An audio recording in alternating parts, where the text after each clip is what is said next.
Bonjour chers amis, bonjour. Comme vous savez, je préviens jamais quand je me mets en direct. Le direct fait généralement suite à une réaction instantanée que j'aimerais avoir, un message que j'aimerais vous laisser. C'est la raison pour laquelle je ne vous préviens jamais de l'heure du direct. Alors, après avoir pris connaissance du direct de Sandy de Boston, où elle m'a interpellé, et de Ahmed Kamer, j'ai tenu à leur apporter une réponse. Et nous allons leur apporter une réponse pour essayer d'apporter des clarifications sur notre démarche. Alors, je vais vous prier d'aller me chercher Sandy de Boston parce que ce que nous avons à lui dire est très très important, et aussi à d'autres combattants de la BAS et du MRC, et aussi aux patriotes et représentés par Ahmed Kamer. Donc, je vais vous prier de partager le direct, c'est très important, parce que je pense que le moment est venu pour que nous parlions enfin de la politique avec des acteurs avérés sur les réseaux sociaux de la vie politique. Et donc, ça devient intéressant pour nous parce que au moins, on commence à sortir du JAPAP. On va maintenant s'intéresser aux choses les plus concrètes, aux choses les plus déterminantes pour la vie, pour le futur politique de notre pays. Et donc, je vais vous prier d'aller me chercher Sandy de Boston. Alors, Sandy, j'ai bien écouté le direct que tu as laissé, qui me concernait, qui concernait ma démarche sur les réseaux sociaux. Et donc, j'aurais souhaité t'apporter des éléments de réflexion, des éléments de clarification au sujet de ma posture publique, au sujet de ma posture politique. Alors, je t'ai entendu dire que ce n'est pas parce que j'ai des vues maintenant que je pense que je pourrais m'attaquer au professeur Maurice Kamto. Sandy, ma cousine, moi je ne suis pas venue sur Internet pour chercher des vues. Parce que je sais que je suis celle qui est écoutée par les influenceurs. Moi je ne recherche pas les vues auprès du grand public. Non, mes vues concernent ceux qui décident, mes vues concernent ceux qui influencent. Et donc, si toi uniquement tu me suis déjà et que tu as derrière toi 97 000 personnes, ça veut dire que ce que je dis concerne la représentante de 97 000 personnes.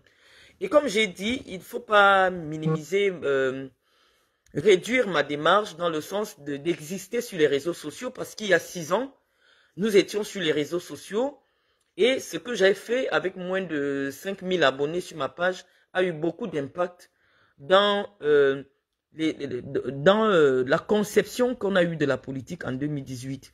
Donc, je voulais d'abord te rassurer que il ne s'agit pas ici pour nous de rechercher des vues, puisque nous ne vivons pas de la monétisation d'Internet, mais nous sommes là pour contribuer à la réflexion politique en ce qui concerne la transition dans notre pays. Et donc, j'aurais voulu te permettre de réfléchir. Si le professeur Kamto veut gouverner le Cameroun, tu verras qu'à un moment donné, il va se désolidariser des gens comme toi. Je vais te dire, la politique, c'est quelque chose d'extrêmement cruel. La politique, un homme politique, c'est quelqu'un de froid. Parce que, je me souviens, lorsque le professeur Kamto a vu les images de la casse que vous avez faite sur l'ambassade du Cameroun en France, il a eu une seule parole. Il a dit, quelle souillure. Il a dit, quelle souillure. Ça veut dire que même si en privé, il vous soutient, en public, il ne vous soutiendra jamais. Donc, il ne s'agit plus aujourd'hui de faire, si vous voulez permettre à Maurice Kamto de gouverner un jour le Cameroun, arrêtez avec l'activisme. L'activisme sauvage. Lorsque un homme veut gouverner le Cameroun, il y a des personnes avec qui il sera obligé de composer. Et je vais t'expliquer pourquoi. Sandy de Boston, tu as les vues sur Facebook. Mais si on te place dans le J-Lobo, on me place dans le J-Lobo, toi tu ne peux convaincre personne. Et tu le sais, Or, le professeur Kamto, si jamais il veut être président, a besoin des gens qui iront convaincre les boules du Djay Lobo. Toi, tu n'es pas en capacité. Parce qu'il ne s'agit pas dans une élection politique de rechercher des vues sur Facebook. C'est d'ailleurs la raison pour laquelle nous l'avons pensé à l'époque de président de Facebook. Parce que c'est sur Facebook que ses soutiens faisaient le plein des vues. Mais dans la réalité, non. On savait bien qui était sur le terrain. La base, Kamto, s'il veut être président du Cameroun, ne va jamais s'afficher avec des acteurs de la base. Donc, il faut d'abord que tu intègres cela. Parce que les acteurs de la base se sont attaqués au symbole de la République. Les acteurs de la base se sont attaqués à la République. Et donc, même si votre démarche va permettre demain votre mobilisation qui a peut-être des fruits, et ça me permet aussi de convoquer Valsero parce que j'ai entendu sa démarche. J'ai entendu la petite pique qu'il nous a envoyée. Nous n'avons pas la même... Nous sommes des... Je suis une femme politique. Vous êtes des activistes politiques sur Internet. Ce n'est pas pareil. Nous sommes en train de nous vendre. Nous sommes en train de nous positionner. Quel que soit le candidat, ma parole dans mon département, ça compte. Ma parole fait bouger les lignes dans mon département. Donc, nous ne sommes pas là pour faire les yeux doux à Maurice Kamto, non. L'élection à la présidence de la République, c'est une rencontre entre un homme et un peuple.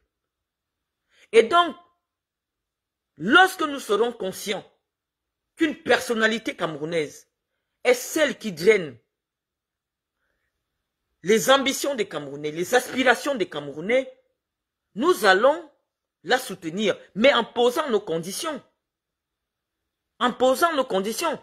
Quel que soit le candidat, nous allons étudier son programme et voir là où nous, les boules du Djay Lobo, nous avons un avantage. Mais c'est pour ça que je t'explique le Sandy en politique. Même si j'ai fini d'insulter Kamto jour et nuit, si je peux lui permettre de gagner les voix d'un département, il va me prendre, il va te laisser. Et c'est la politique. Parce que malheureusement, tu sais bien que tu viens d'un département où les origines ethniques des gens sont questionnées pour leur donner la crédibilité. Maintenant, notre combat actuel n'est pas dans le sens de dire, comme on n'a pas eu ceci avec Paul Biya, on va ailleurs. Non. Lorsque moi je suis venu soutenir Paul Biya en 2018, c'est parce que j'espérais qu'en donnant un second mandat à Paul Biya, il aurait pu gracier la personne qui m'a élevé, qui était en souffrance parce qu'elle était malade, elle ne pouvait pas supporter la détention. C'était c'était ce que je recherchais. C'est ce que je recherchais. Je pensais que le président, avec ce mandat-là, aurait revu sa position en ce qui concerne Polycarpe Ababa. J'aurais pensé que le président, avec le mandat de 2018 qu'on lui donnait, aurait développé la formation professionnelle des jeunes dans le département du Djay Lobo. J'avais pensé qu'en donnant un dernier mandat, et je l'avais dit, allez revoir mes vidéos, que nous allons donner un dernier mandat au président de la République pour développer notre département, pour construire des infrastructures sportives. J'ai honte. Moi, j'ai été président de la Ligue régionale de football du Sud. La région du Sud, alors qu'il y a une CAN qui a été organisée au Cameroun, la région du Sud n'a même pas pu bénéficier d'un terrain gazonné. Alors qu'on aurait bien pu mettre un site de la CAN à Ebolova pour permettre aux Gabonais et aux Équato-Guinéens de traverser simplement la frontière et venir voir la CAN. Mais nous serions restés avec des infrastructures. C'est honteux. Pour une ville comme Saint-Melima qui a une équipe en première division, de ne pas avoir un stade. C'est honteux pour une capitale régionale comme Ebolova de ne pas avoir un stade de football. Et donc, quand j'ai pensé que nous devions donner un dernier mandat au président, c'est parce que j'avais lu le programme de Pendis qui concernait le développement des infrastructures sportives au Cameroun. Et je pensais que ma région allait bénéficier de ce programme porté par le président Paul Biya. Mais nous n'avons rien bénéficié. Le combat politique, Sandy, c'est un combat d'intérêts. Des intérêts d'abord philosophiques, des intérêts économiques et des intérêts politiques. Lorsque nous savons profondément, nous les boulous, qu'il y a un adage chez nous qui dit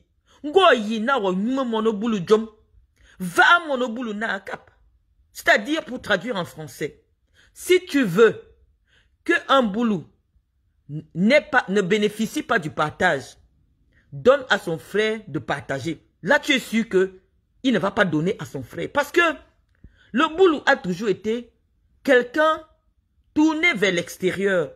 Quelqu'un qui pense qu'il est investi du pouvoir d'aider les autres que de s'aider lui-même. Et donc, nous disons que nous ne voulons pas être la dernière roue du carrosse. Nous disons que 40 ans de sacrifice pour permettre aux autres de se développer, aux autres de s'émanciper, il est temps de penser à nous. Voilà ma démarche. Voilà ma démarche. Arrêtons de nous tirer les balles dans les pieds, Sandy. Moi, j'ai déjà été responsable associatif dans dans ma région. Toi, tu n'as jamais été quoi que ce soit. Toi, tu ne peux pas rassembler 10 000 jeunes. Mais moi, quand j'ai fait une démonstration de force, quand Samuel Eto'o est venu, j'ai réussi à sortir près de 8 000 jeunes. Tu ne peux pas mobiliser sur le terrain. La politique, la réelle politique, ce n'est pas Facebook. Ce n'est pas Facebook. Donc, nous ne sommes pas des enfants de cœur. C'est-à-dire que, même si il arrivait que Paul Biya réussisse à nous reconvaincre de lui donner un mandat, après lui avoir dit en 2018 que c'est le dernier mandat qu'on lui donnait, nous, on ne va pas signer un chèque en blanc. On ne va pas accepter un chèque en blanc. Non. Nous n'allons pas accepter. Nous n'allons pas accepter. Nous avons été clairs en 2018. Nous avions des revendications bien précises. Et nous avons œuvré. Nous avons travaillé pour que Paul Biya puisse être élu, réélu. Au contraire, qu'est-ce qui s'est passé? Qu'est-ce qu'on a eu? À 7 ans, c'est pas trop long. Hein? 7 ans, la preuve en est qu'en 2018, Sandy, toi et moi, on était ici sur les réseaux sociaux. Et dans un an, ça fera 7 ans. 7 ans, ça passe très vite. Donc, nous disons à Paul Biya que nous ne sommes plus déterminés à l'accompagner. Parce que, non seulement, c'est prendre un risque pour notre pays, mais aussi, ça ne nous apporte rien. Au contraire, la politique, c'est ça. Donc, nous ne sommes pas dans un combat de qui veut entrer à la base. Non, moi, je ne voudrais pas être identifié comme une activiste de la base. Non. Parce que la base, elle s'était attaquée aux institutions de la République. Lorsque je viens interpeller de manière virulente la première dame du Cameroun, c'est parce que elle a abaissé la fonction du chef de l'État. Et en abaissant la fonction du chef de l'État, ou l'image du chef de l'État, elle s'attaque à une institution républicaine. Je ne tiens pas compte du fait qu'elle soit sa femme. Et je vous dis qu'un militaire ou qui voit par exemple Chantal Biya avec un couteau qui menace le président, le militaire va tirer sur elle. Sans réfléchir. Nous sommes les soldats de la République. Si Chantal Biya essaye un peu pour dire non, c'est mon mari, je peux bagarrer avec lui, je prends le bâton, je vais cogner sur sa tête, elle sera surprise de recevoir une balle. C'est pour cela que nous sommes sortis. Pour défendre l'institution. Et quand on défend l'institution, ça ne veut pas dire que nous partageons les mêmes convictions politiques.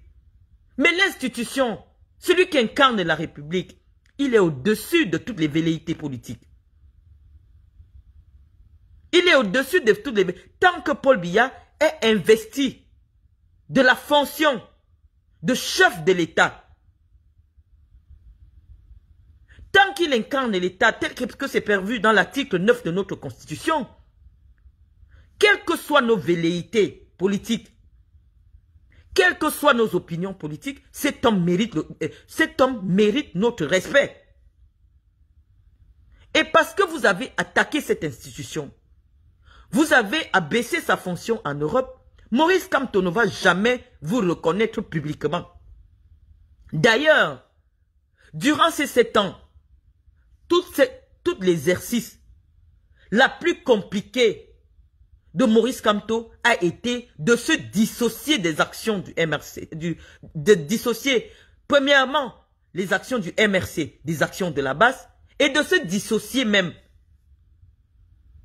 des actions de la base. Parce que, Sandy, je dois te rappeler, lorsque le professeur Maurice Kamto est arrêté, c'est bien parce que il y a eu un petit raccourci juridique que les magistrats ont voulu faire en disant qu'il était responsable de vos activités en France.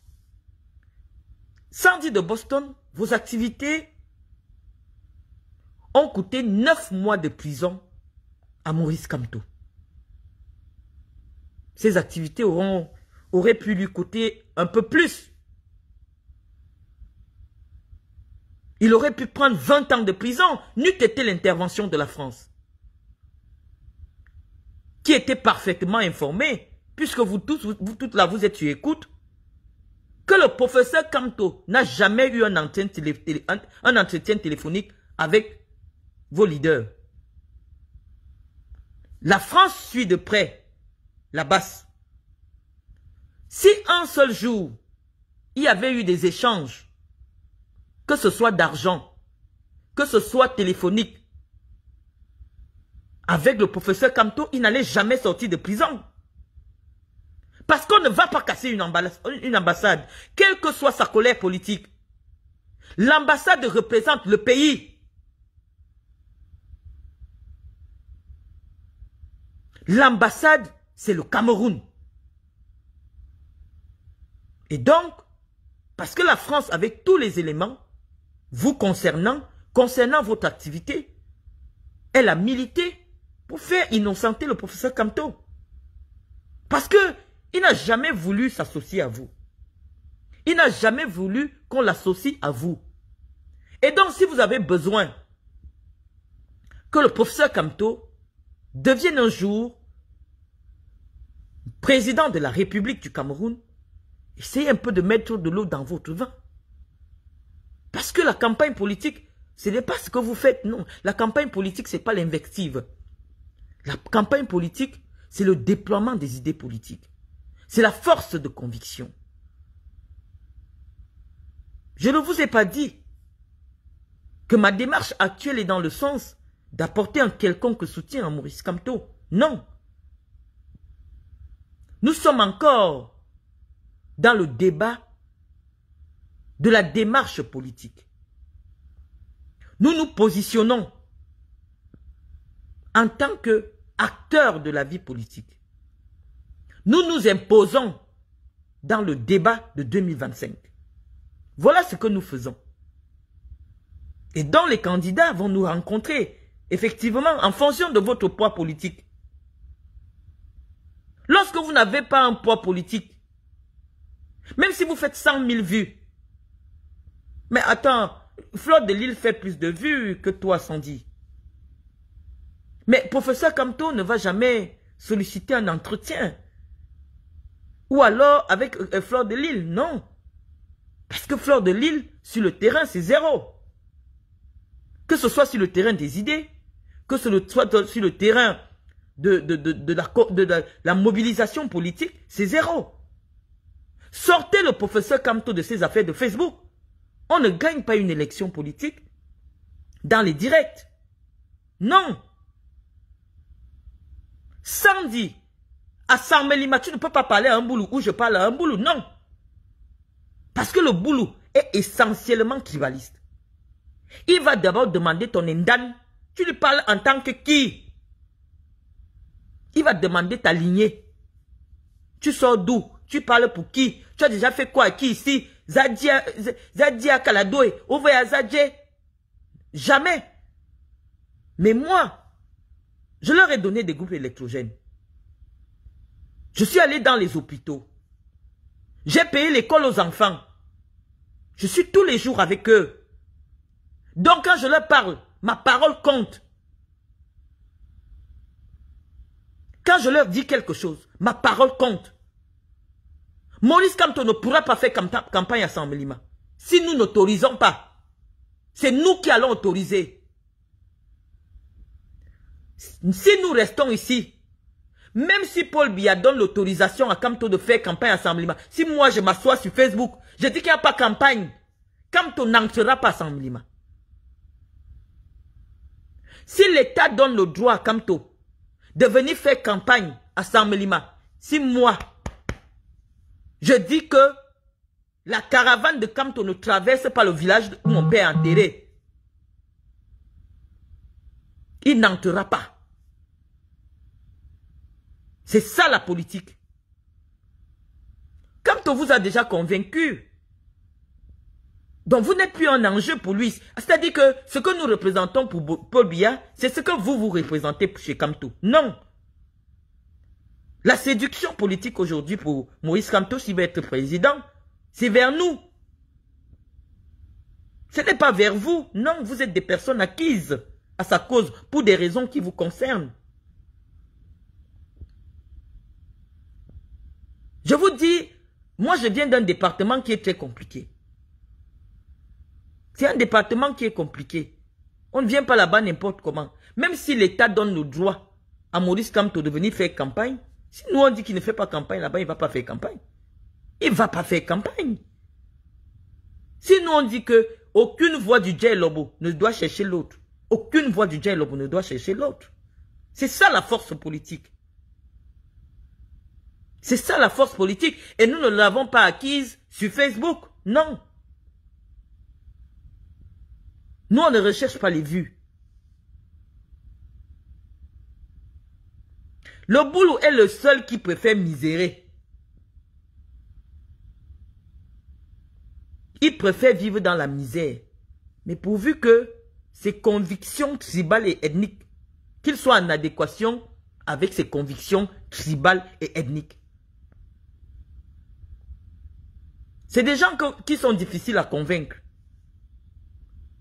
Il n'y a qu'un boulot, 100% boulot, qui peut expliquer à un boulot pourquoi il doit changer d'avis. Ça on dit tu ne peux pas. Tu ne peux pas. On ne fait pas, nous, la politique c'est le chantage. La politique c'est l'escroquerie. Parce que vous n'allez pas expliquer comment chaque année quelqu'un vient vous dire « Oh, la vie va changer, vous aurez tout, machin. » Et après, il revient vous dire la même chose, vous lui demandez pas. Mais la dernière fois, tu nous avais dit ça, pourquoi ça n'a pas marché? C'est l'escroquerie. C'est l'escroquerie. C'est l'escroquerie intellectuelle. Et donc, je pense que le professeur Maurice Kamto, si jamais il veut gouverner le Cameroun, il sait qu'il doit faire avec toutes les ethnies. Malheureusement. Et chaque ethnie, chaque tribu a sa particularité. Même si on dit que le tribalisme ne va... on peut combattre le tribalisme. Il y a des gens, dans leur culture ancestrale, certaines valeurs ont été enseignées. Et donc, quel que soit le... Je vous assure que convaincre un boulot de voter un Nangais beaucoup, ce n'est pas facile. Parce que quand on parle des Bamileke, les gens peuvent croire. Je vous dis, convaincre un boulot d'aller voter pour un Nanga, ce n'est pas facile. Pareil aussi pour d'autres ethnies. Même Aïdjo, quand il voulait les voix de notre département, il a été obligé de donner les meilleurs postes. De nous promettre qu'après lui, là, ce sera nous. Oui. Puisqu'il a d'abord fait d'Assale, Premier ministre. Et il a fait de Biya, Premier ministre. Parce qu'il était conscient que les plus compliqués, ceux qui tirent la locomotive intellectuelle au Cameroun, c'est les boulous. C'est des gens compliqués. Je vous assure que si en 2025, on se retrouve avec un scénario, je prends un exemple, hein. Ferdinand Gongo, en face de Maurice Kamto, les boulous vont voter pour Maurice Kamto. Les boulous vont voter pour Maurice Kamto. Vous n'allez pas m'expliquer pourquoi. Vous n'allez pas me demander pourquoi. Moi, je sais pourquoi. Donc, même si Ferdinand Gongo est candidat, il sait que pour revenir dans le Djay Lobo, ça va être compliqué. Donc, il va négocier avec les leaders du Djay Lobo. Il va négocier avec les leaders d'opinion, les leaders jeunes, les leaders associatifs. Parce qu'il sait que sa campagne la plus difficile sera dans le département qui a eu le pouvoir pendant 41 ans et qui n'a pas de route, qui n'a pas d'école. Les enfants sont au chômage. Il n'y a pas d'hôpitaux. Sa campagne la plus difficile sera là-bas. Ce n'est pas à l'ouest. Ce n'est pas au nord. Parce que les gens du nord, eux, ils ne savent même pas qu'ils sont au Cameroun. Les gens du nord ne savent pas qu'ils vivent au Cameroun. D'abord, c'est loin. Et puis, on a tout fait pour qu'ils ne se rendent même pas compte. C'est-à-dire, le taux d'illettrisme dans la région du Grand Nord, dans les régions du Grand Nord, est même d'abord le frein du Cameroun. C'est-à-dire que on ne peut pas faire en sorte que près de 8 millions de Camerounais lisent et écrivent soit un défi. Ça veut dire qu'ils ne sont même pas au courant. Vous ne verrez jamais des blogs tenus par des nordistes et des nordistes qui commentent là-bas. Non, ils ne sont même pas au courant. Ils ne sont pas au courant. Parce que les gens qui comprennent la politique, c'est des gens qui peuvent écouter les directs, qui peuvent entendre le français, qui peuvent analyser. Donc je vous assure que 2025 s'annonce compliqué pour tous les camps. Donc n'allez pas déjà en terrain conquis. Non, ce n'est pas les vues de Facebook. Je vous dis, s'il y a 1500 personnes maintenant, à Samblima, il y a peut-être... Bon, comme ma page quand même, c'est essentiellement les gens de Samblima, à cause de mon engagement associatif.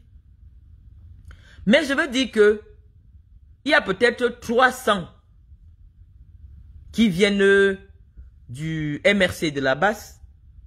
Mais les 1200, c'est les gars de Samblima. Ce sont les gars de Samblima.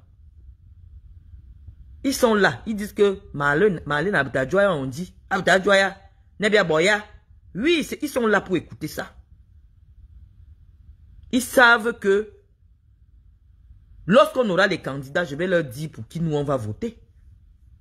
Je n'ai pas de parti. Je suis dans le RDPC. Mais nous, on va voter en fonction de nos intérêts. Oui, sans dire, en politique, on vient chercher ses intérêts personnels. Moi, je me suis battu aux côtés du président Paul Biya. Parce que je voulais qu'il offre des obsèques dignes à mon père. J'ai vu l'autre jour, on a enterré le professeur Grégoire Oruna, qui est aussi une sommité dans la région du Sud. On l'a enterré avec beaucoup de dignité. Il a été plusieurs fois ministre. Il a été plusieurs fois, il a été secrétaire général de la présidence de la République. Bon, on ne va pas nous dire que les fautes de gestion, les petites fautes de gestion, on n'a pas trouvé. Mais le président l'a honoré. Ses enfants sont fiers de lui, du travail qu'il a abattu, de la réputation qu'il leur a laissée. Mais personne ne va nous dire que c'est avec le professeur Grégoire Oruna vraiment, c'est le meilleur gestionnaire du Cameroun. Il a été à la santé, il a été à l'éducation, il a été partout. Et on a les résultats, on voit les résultats. Oh non, on ne va pas nous dire que c'est le meilleur gestionnaire.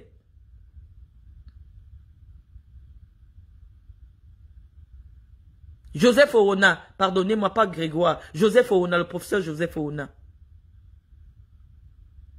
On ne va pas nous dire que Joseph Orona a été le meilleur gestionnaire. Non. Mais le président a permis qu'il aille se reposer avec une bonne réputation qui servira à ses enfants, à ses descendants. Les descendants de Joseph Orona diront que notre grand-père, notre ancêtre a eu droit aux obsèques officielles de l'État du Cameroun. C'est ce que nous voulions aussi pour notre père. C'est ce que nous avons voulu. Parce que lorsque quelqu'un... Parce que s'il y avait un panthéon, s'il y avait une académie des lettres au Cameroun, comme ça existe en France, le professeur serait membre de l'académie française. On les appelle les immortels. Parce que son œuvre est immortelle. L'œuvre du professeur Mendozé est immortelle.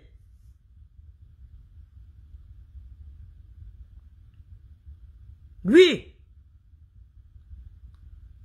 Nous, les enfants de Sammelima, on aurait voulu aussi voir des obsèques officielles pour le professeur Gervais Mendozé, qui a œuvré à la scolarisation, à la vulgarisation de la connaissance, qui a soutenu de nombreux jeunes qui voulaient faire des études,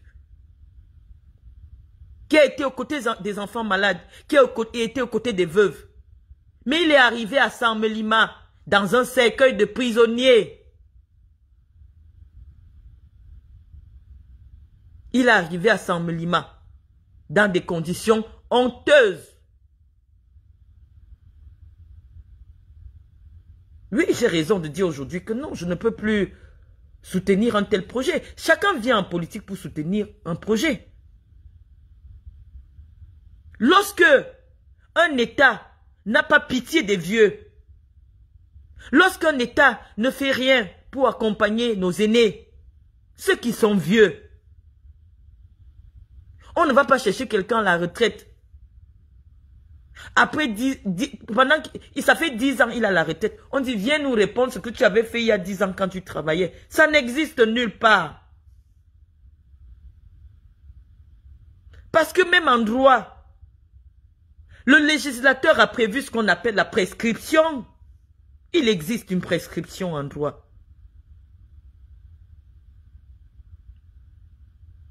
On ne va pas dire qu'il y a 10 ans tu avais détourné, non.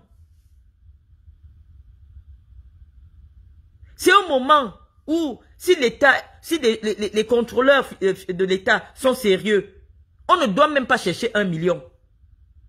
Puisque si on a un système informatisé, sérieux, de la gestion des dépenses publiques, il n'y aurait pas la possibilité de détourner. Moi, je vous prends l'exemple d'un petit pays, comme la Guinée équatoriale. Il y a un seul ordonnateur de dépenses et il y a une seule personne qui finance les dépenses.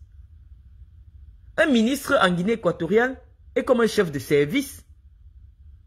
Les ministres là-bas ne roulent pas carrosse. Non.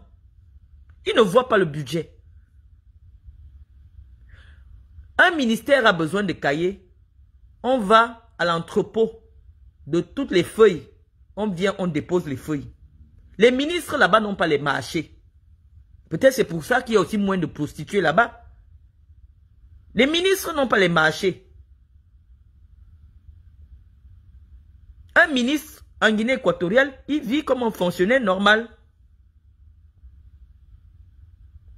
Mais au Cameroun, les ministres sont des milliardaires.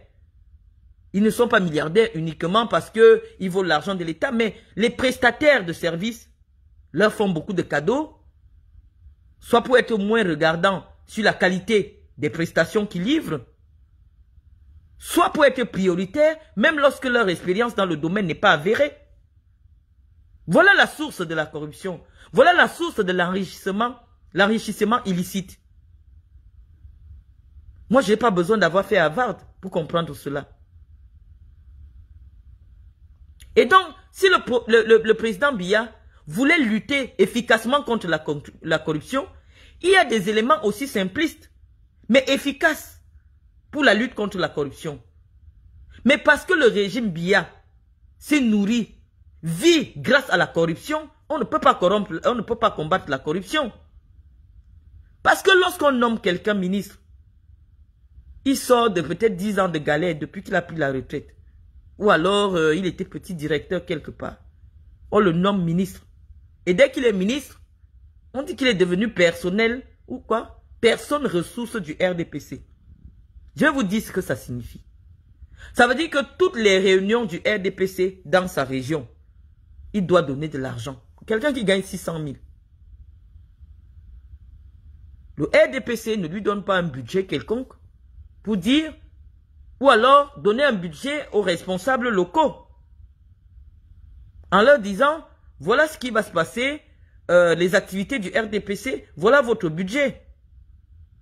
Non, on dit que les personnes ressources du parti financent les activités du parti dans leur circonscription. Et c'est ainsi que les ministres se retrouvent devant un dilemme. Ils ont des gros budgets à gérer pour leur ministère. Mais il faut aussi qu'ils financent leur vie politique parce que pour certains, ils deviennent militants du RDPC après la nomination. Ce qui est incohérent en politique. Puisque la nomination à un poste ministériel est la suite logique d'une longue vie comme acteur politique de premier rang. Mais il y a des gens qui deviennent ministres. On ne peut pas savoir pourquoi ils sont ministres. Qu'est-ce qu'il a déjà fait chez... Parfois même les populations découvrent qu'ils ont quelqu'un comme ça le jour qu'on le nomme.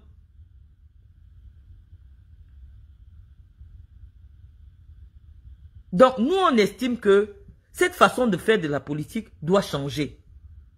Nous estimons que on peut faire de la politique au Cameroun autrement. Les Camerounais doivent se reconnaître à travers leurs ministres, à travers leurs représentants politiques. Moi, je ne peux pas être tous les jours dans les hôpitaux, à acheter des groupes avec mon argent, à faire des choses. Mais lorsqu'on cherche les conseillers régionaux du département du Djai-Lobo, moi, je ne suis pas là-dedans. Qui sera au conseil régional pour réclamer le développement des infrastructures sportives? Moi, j'ai été présidente de région. Je connais quels sont les problèmes parce que je sais que le football peut développer l'économie de ma région. Je suis dans le domaine associatif, aux côtés des femmes, aux côtés des filles, aux côtés... Pourquoi je ne me retrouve pas là-bas? Parce que je n'ai pas de relation. Nous, on dit que cette façon de faire la politique, elle doit cesser. La récompense politique doit revenir à ceux qui sont aux côtés des populations.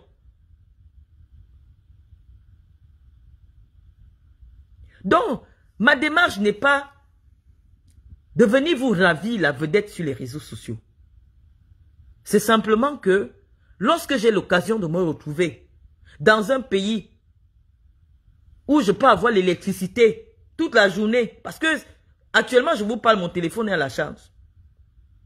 Si nous étions au Cameroun, c'est que les 10 minutes que nous avons déjà passées ensemble là, Eneo nous aurait déjà abandonnés.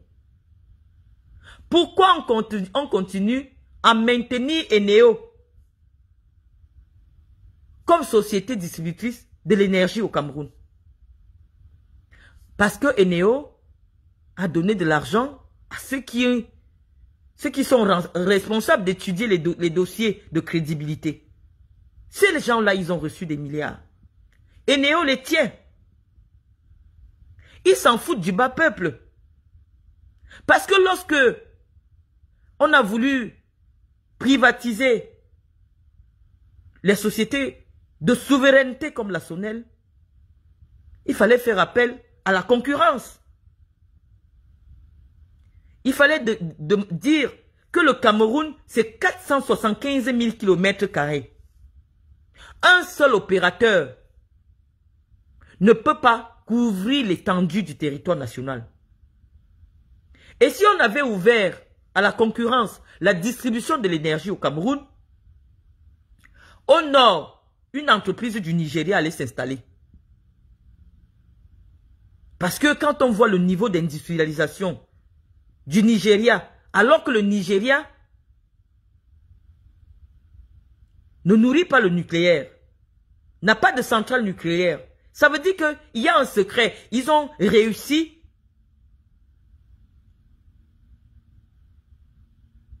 à industrialiser leur pays grâce à l'énergie, aux énergies renouvelables. Et ce géant d'Afrique de l'Ouest, qui est notre voisin le plus proche, peut venir nous aider. Comme le fait déjà Dangote avec le ciment. Mais pour le ciment, ça les arrange. Parce que c'est eux qui construisent les maisons. Le ciment aujourd'hui, c'est la seule façon de protéger le revenu de la corruption. On voit un fonctionnaire qui lance un chantier de 100 milliards. Personne ne lui demande d'où vient l'argent. Or, si on voulait combattre la corruption, il suffisait simplement de demander à tous ceux qui construisent les maisons ou qui achètent des maisons de justifier la provenance des revenus, comme ça se fait en France. Et partout dans les pays sérieux.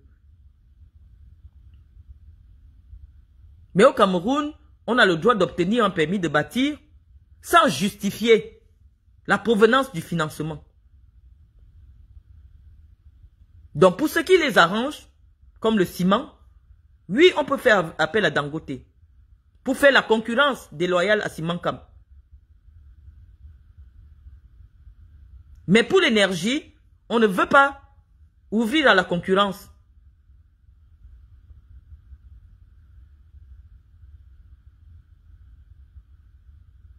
Donc, nous pensons que nous devons libérer nos mains entre des personnes corrompues qui tiennent aujourd'hui les rênes du pouvoir.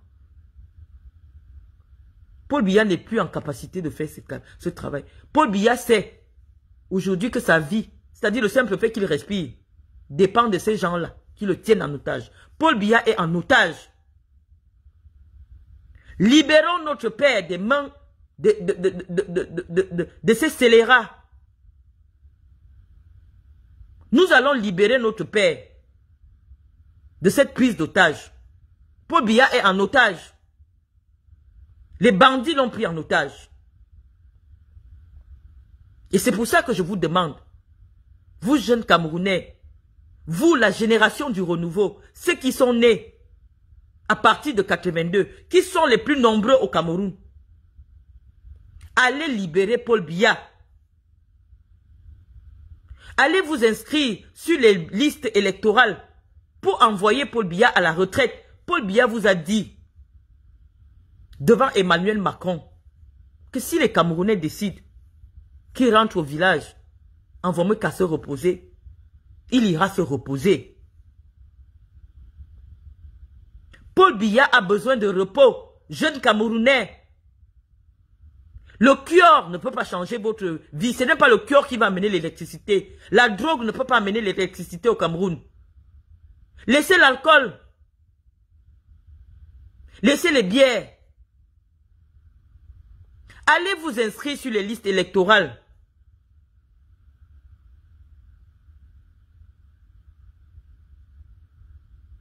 Allez vous inscrire. Libérez le président des mains des bandits. La preuve, j'ai lu le texte magnifique que Boris Berthold a écrit pour dire que le président a refusé d'aller fêter l'anniversaire. Parce que les conseillers lui ont dit que non, ce n'est pas le moment pour vous, monsieur le président. Et les conseillers du président sont où? Ils sont sur nos pages. Ils nous écoutent. Le peuple, le bas peuple ne dit rien maintenant. Parce qu'ils attendent que Paul Biya dise qu'il est candidat. Et là, vous n'allez pas reconnaître les Camerounais. Le président, vous ne devez pas laisser que le président soit humilié.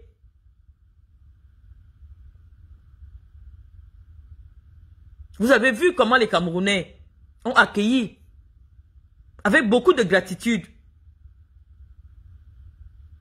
cette démarche, cette action de solidarité. Non, le président ne peut pas être en train de célébrer, de festoyer au palais du peuple pendant que le peuple meurt. Parce que pendant que le peuple n'a rien à manger. Et nous vous remercions de nous avoir écoutés. Oui, nous aimons le président. Et parce que nous aimons le président, nous lui disons la vérité. Et notre vérité aujourd'hui est que le président doit se retirer.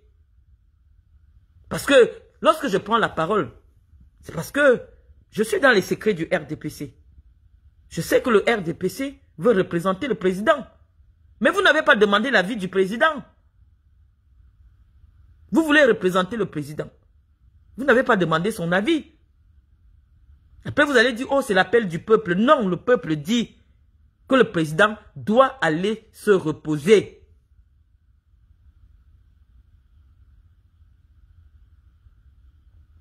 Ceux qui aiment Paul Biya demandent à Paul Biya d'aller se reposer. Nous voulons qu'il nous laisse un pays en paix.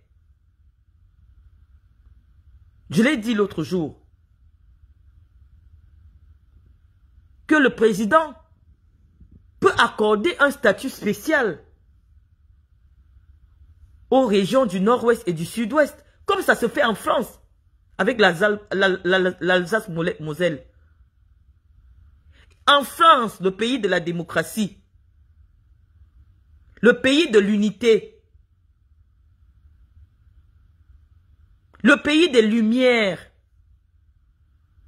il y a quand même 2 régions qui fonctionnent différemment, qui ont un statut différent du reste du pays. Parce que la France a tenu compte de l'histoire assez particulière de ces 2 régions de la France. La France leur a donné l'opportunité d'avoir leur propre loi. Oui, monsieur le président de la République, vous pouvez encore maintenant tenir compte des revendications des séparatistes anglophones. C'est vrai que toute leur démarche n'est pas réaliste. Mais ce sont les enfants de la République. Ils doivent sentir que la République entend leurs pleurs. Ce n'est pas normal, dans un pays bilingue, que le sous-préfet de Kumbo ne sache pas parler anglais. Non, monsieur le président de la République. Non, monsieur le président de la République. Ça ne coûte rien d'installer pour les 2 régions du nord-ouest et du sud-ouest une école spéciale d'administration et de magistrature pour les anglophones, pour les fonctionnaires anglophones.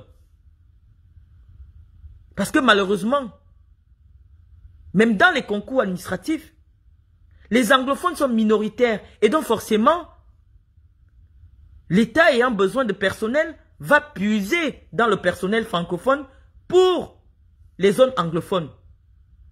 Pour eux, c'est un affront. Leur identité doit être respectée. Il y a une histoire, il y a une culture qui doit être respectée, monsieur le président de la République.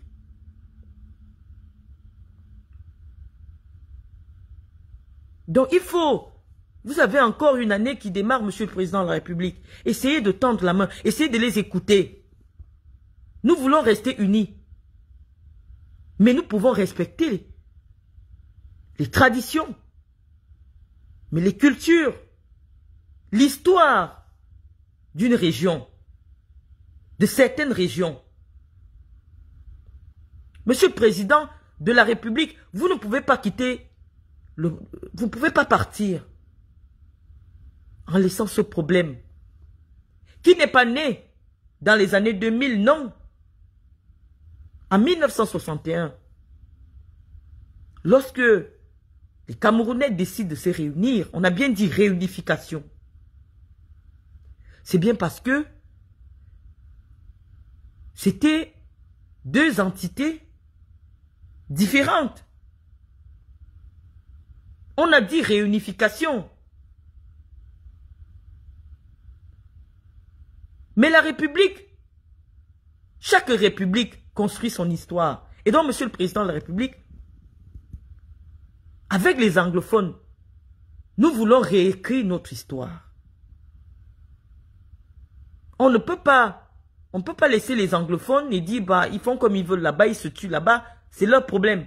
Non, il faut inviter les anglophones sur la table. Et inscrire dans la constitution du Cameroun un statut spécial accordé aux régions du nord-ouest et du sud-ouest. Cette reconnaissance de leur histoire, cette reconnaissance de leur culture est aujourd'hui une condition sine qua non de la paix au Cameroun. C'est notre avis. Parce que si vous partez, on ne vous le souhaite pas. Nous vous avons toujours souhaité une longue vie, Monsieur le Président de la République. Si vous nous laissez de manière accidentelle, notre pays va être plongé dans le chaos. Il est temps de convoquer les intellectuels camerounais. Ils sont extrêmement brillants. Pour la relecture de la Constitution du Cameroun, qui après plus de 28 ans, commence à se montrer un peu désuète. Elle a besoin d'être dépoussiérée.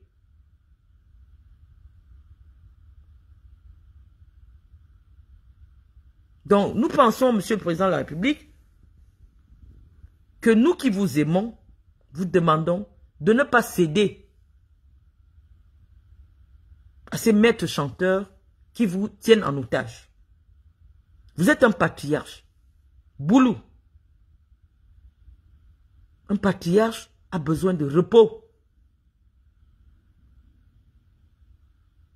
Un patriarche a besoin de devenir le conseiller du futur président du Cameroun. Si vous êtes en Vomeka, le président du Cameroun viendra toujours en Vomeka vous demander des conseils. Parce que pour toute l'Afrique, vous êtes un monument, vous êtes une bibliothèque.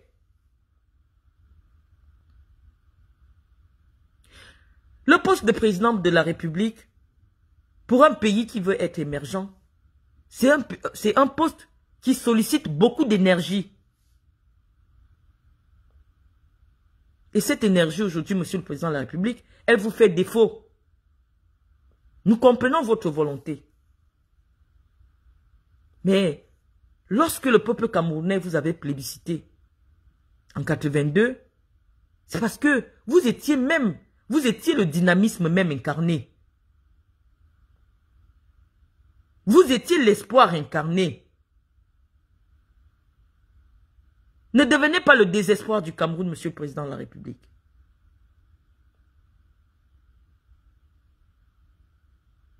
Donc, c'est notre avis.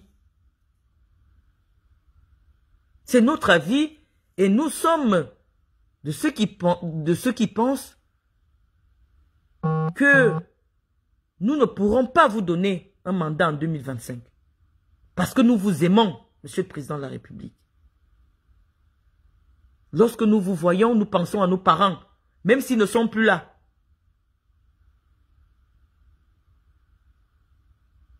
Vous êtes notre papounet national. Nous ne voulons pas que vous vous représentiez en 2025. Si le RDPC perd l'élection, c'est son problème. Parce que ce n'est pas le RDPC seul qui vote le chef de l'État. Non. Le RDPC et les partis alliés votent le président de la République. Donc l'élection du président ne viendrait pas uniquement, ou le choix du candidat ne viendrait pas uniquement des rangs du RDPC. Il y a d'autres partis, comme le parti de Issa Chiroma Bakari, qui ont des figures de qualité. Il y a l'UNDP, qui peut valablement aujourd'hui dire qu'après 42 ans ou alors je dirais pas 42 ans, 33 ans, 34 ans, à soutenir le régime, parce que c'est un grand parti de la région du Nord, des régions du Nord, c'est aussi le temps de leur envoyer l'ascenseur. Ça ne nous dérangerait pas que le futur candidat de la coalition, RDPC et les autres, soit issu des rangs de l'UNDP. Parce que l'UNDP vous a accompagné. L'UNDP vous a soutenu fidèlement. Donc, si dans les rangs du RDPC, il n'y a personne qui a l'ambition de devenir président de la République, moi je suis sûr que dans l'UNDP, qui compte dans ses rangs des hommes et des femmes de qualité, un homme et une femme, un homme ou une femme et un homme pourront conduire notre destin national. Donc, mes chers amis, nous laissons des petits messages pour notre papounet parce que nous l'aimons. Nous voulons que les Camerounais aient un souvenir positif de ce boulot, fils d'un catéchiste qui a dirigé le Cameroun pendant 42 ans. Nous n'avons rien eu. Nous n'avons rien eu. Et parce que nous n'avons rien eu, nous allons réclamer. Comme nous n'avons rien eu, ça veut dire que toute personne qui veut nos voix doit nous donner quelque chose. Notre région est la plus enclavée du Cameroun. Nous voulons les routes. Nous voulons les écoles. Nous voulons des hôpitaux. Nous voulons du travail pour les jeunes. Et le travail, ce n'est pas seulement dans la fonction publique. Nous voulons l'installation des entreprises à Saint-Mélima. La seule entreprise qu'on avait promis, Monsieur le Président, aux jeunes du département du Djei-Lobo, c'était une entreprise de transformation du manioc. Elle n'a jamais vu le jour. Or, Dieu seul sait combien nos terres sont fertiles, sont faites même pour la culture du manioc. Mais on n'a pas pu mettre sur pied cette entreprise-là. Nous voulons des entreprises à Saint-Mélima pour résorber un peu le taux de chômage. Alors, si celui qui amènera des entreprises à Saint-Mélima est Bamileke, nous on va le suivre, quel que soit son bord politique. Nous allons le suivre. Parce que nous avons besoin des entreprises. Si celui qui viendra construire le stade Paul Biya de Saint-Mélima est un foulbé, nous on va le suivre.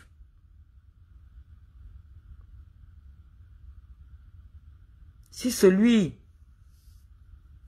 qui va remettre les bourses scolaires, les bourses académiques à l'ordre du jour, parce que nous on sait qu'au temps d'Aïdjo, des étudiants avaient des bourses. Mais on peut peut-être revoir en étudiant, en disant les bourses désormais c'est au cas par cas. En fonction des ressources financières des familles. Mais les bourses ont disparu.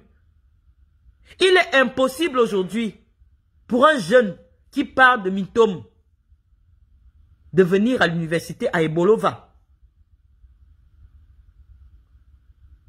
Parce que financièrement, c'est difficile pour ses parents. Oui, il faut des services sociaux dans les universités, Monsieur le Président de la République. Il faut des services sociaux pour soutenir ces étudiants qui veulent acquérir la connaissance, mais qui font face aux barrières financière, économique. Aujourd'hui, les bourses sont officieuses, réservées uniquement aux enfants des boss, comme nous disons vulgairement au Cameroun. Ce n'était pas l'esprit de la bourse. Et même en France, l'esprit de la bourse est réservée aux familles les plus démunies. Pas forcément pour les plus méritants. Parce que la solidarité intergénérationnelle, Monsieur le Président de la République, c'est aussi cela.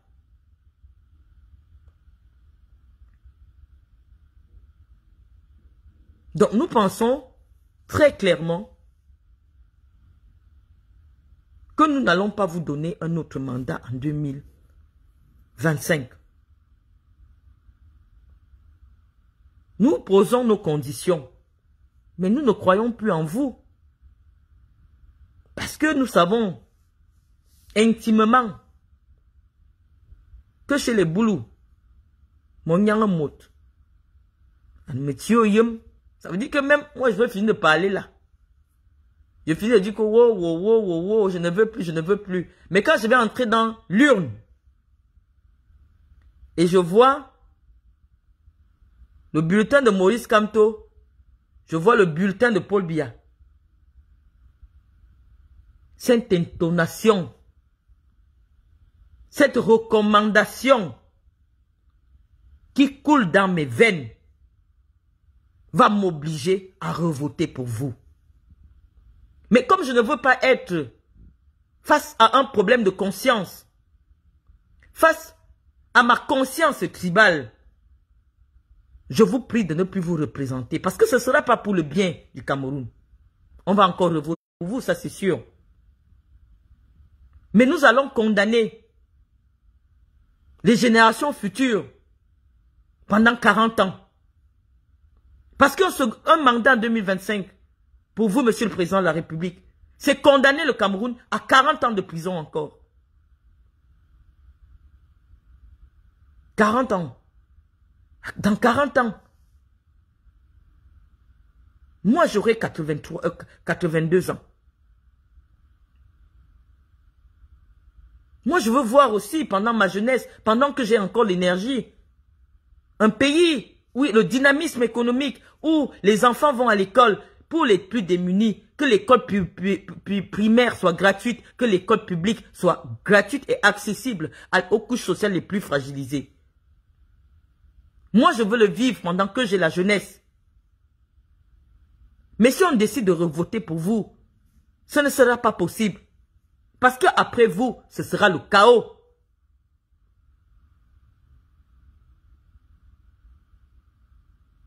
Nous ne voulons plus la misère. Nous aussi, nous voulons profiter.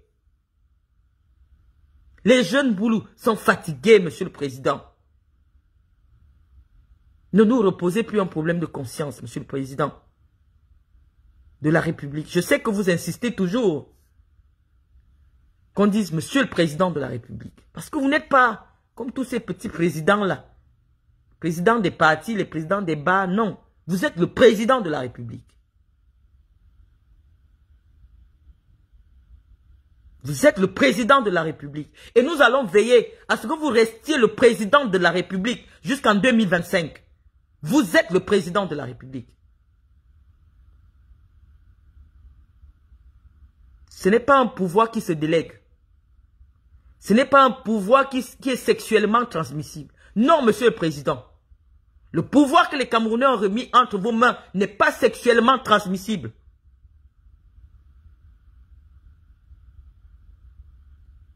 Nous vous avons choisi, Monsieur le Président de la République. Nous n'avons pas choisi les autres. Nous n'avons pas choisi les autres. Et donc, chers amis, nous n'allons pas rester longtemps. Vous savez, nous, on ne fait pas de longs directs. Nous allons vous remercier de nous avoir écoutés. Et on reviendra lorsqu'il y aura une autre interpellation. Sur ce, je vous souhaite bonne journée.